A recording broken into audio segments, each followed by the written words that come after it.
Samsung could save themselves quite a few quid and not bother having a big old launch next week for the new 2020 Galaxy range of phones, as there's been so much information left out in the wild that, well, we know all there pretty much is to know about these phones. But I guess that they really want to talk about their new ZZ flip phone too, so we'll know more about that at the unveiling next week. What we do have then for 2020, well, as ever, we get the standard S20, then the S20 Plus, and now a super larger, more powerful, all singing, all dancing S20 Ultra. Now, some of you may have noticed that Samsung have dropped the lower end E models, and it's not really surprising because really Samsung want to keep it classy, and I agree. Let's keep it that way. The images that you are seeing and that you will see throughout this video are not renders. They are in fact official images supplied from Samsung, and so too are the specifications that you're going to learn more about in a moment. These are, and everything you hear is the exact details, or are the exact details of the phones. All you need to know is here right now.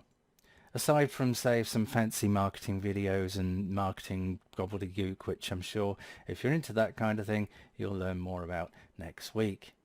So let's talk about the first thing that we all decide when buying a phone, and that's the color, of course, right?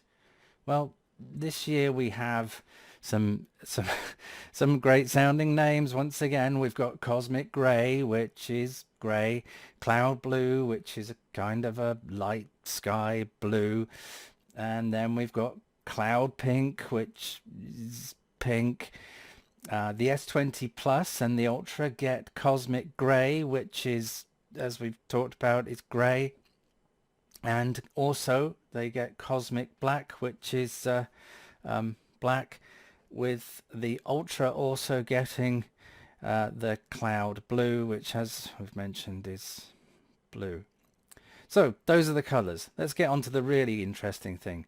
All the devices will either have a 7 nanometer Exynos 990 chipset, which we tend to get mostly in Europe. I'm not sure about other regions, but we pretty much get the Exynos over here. Everywhere else will predominantly get the Snapdragon 865, which for me personally, I wish we got that in Europe, but unfortunately we don't.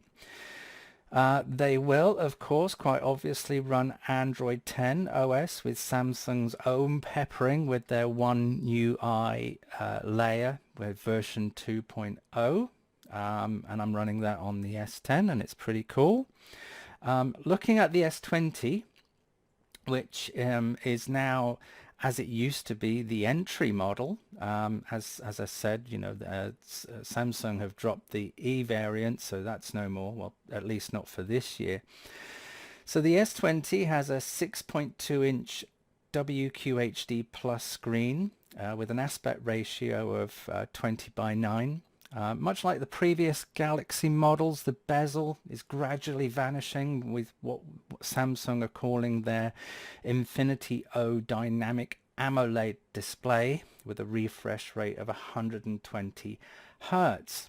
Now the pill-shaped hole that we had on the S20 has now gone, which has now been replaced by a small punch hole, which features on the S20 a 10 megapixel selfie camera, which in itself is no real slouch. It supports up to 4K at 60 frames per second. Turning things over, on the back we get that rectangular camera array setup, which in my personal opinion I don't think looks too bad. It sports a triple set of cameras, starting with a 12 megapixel wide angle camera, a further 12 megapixel ultra wide angle camera, and a huge whopping 64 megapixel telephoto camera with a 3 times optical zoom with a further 30 times digital zoom, allowing, wait for it, 8K recording at 30 frames per second. Now, who would have thought, just, a few years, we've already shooting at 8K. And not only that, we're already doing that now on our phones. But it's here. And well, Samsung, pretty much, honestly, I'm impressed by that. I think that's an impressive feat. The battery, not so surprisingly, has been increased to 4,000 milliamps per hour. Like before, we get IP68 water and dust proofing. And the overall size of the S20 is 152 by 68 by 7.9 millimeters and weighing in at 164 grams. Now, for a base model phone, I think that is all very, very nice indeed. Now, moving on to the S20 Plus, which is now the mid-range phone, no longer the top end.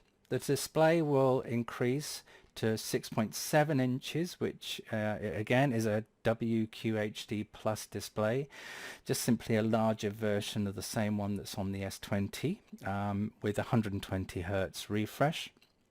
The camera array is much the same as the S20, but with the addition of a cool 3D time of flight sensor that will allow for all those cool sort of bokeh effects, and also allow for the S20 Plus rather to support augmented reality apps and cool demos, which I'm pretty sure we'll see plenty of as time goes by. Battery life is increased, or battery size is increased for obvious reasons, given that the screen is now much larger. So we're now getting a 4,500 milliamp per hour battery. Dimensions a little bit bigger, 162 by 74.4 by 7.8 millimeters, and weighing in just a tiny bit heavier at 188 grams. So not a huge amount really heavier than the S20. Now we come to the S20 Ultra, the daddy, the big kahuna, the I've got far too much money to waste on the phone sort. And yes, of course, I wouldn't mind one too. So Samsung's ultra premium phones, for those that want everything, and they pretty much get it too. The screen size has increased to 6.9 inches, which is crazy, and you will need some big old mitts to grab it.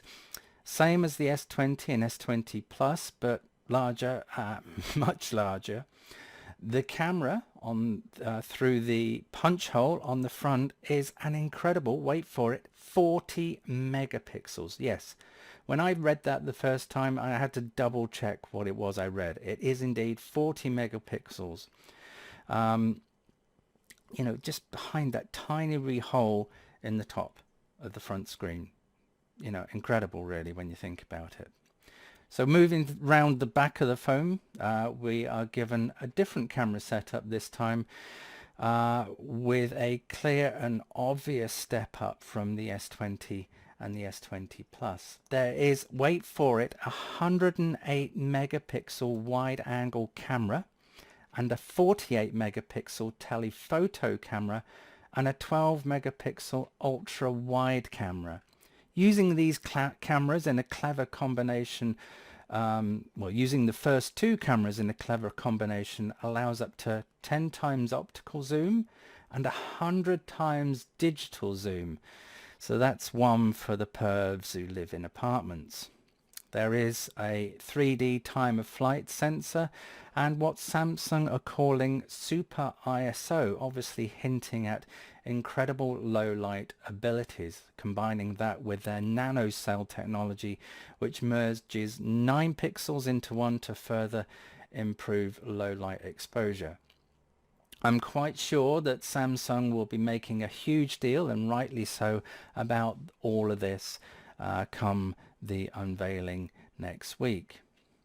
The Ultra also has a step up in the battery size, which isn't a surprise, running at 5,000 milliamps per hour.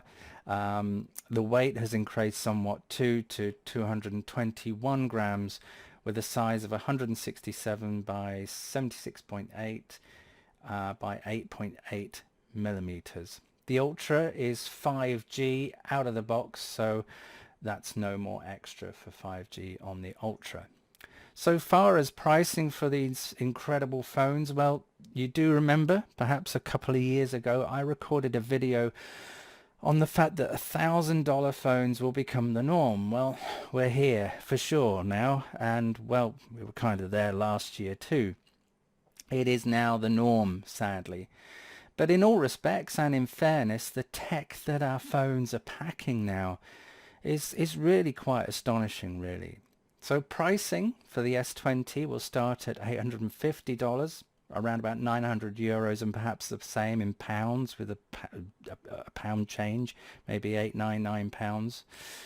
If you want 5G, that's another 100 in dollars, euros and pounds on top of those prices too. The S20 Plus will start at $950, around say €1,000 and perhaps £999. Those wanting 5G this time will only have to pay 50 more. The Ultra will start at $1,200, around about €1,350, perhaps £1,299, and we can expect them to be released towards the end of February. And Samsung are going to be having their unveiling on the 11th of February, and those that decide to pre-order will also get the Galaxy Bud 2s included. But let's hope that they don't mess up that giveaway like they did last time. Personally, for me, when I got my S10 Plus, I had to wait 3 months for my Galaxy Buds, and there was an awful lot of phone calls and emails and so on just to get them, and eventually I did. So what do you think? Do you think, these are amazing phones? Do you think they're worth the money? Will you be upgrading?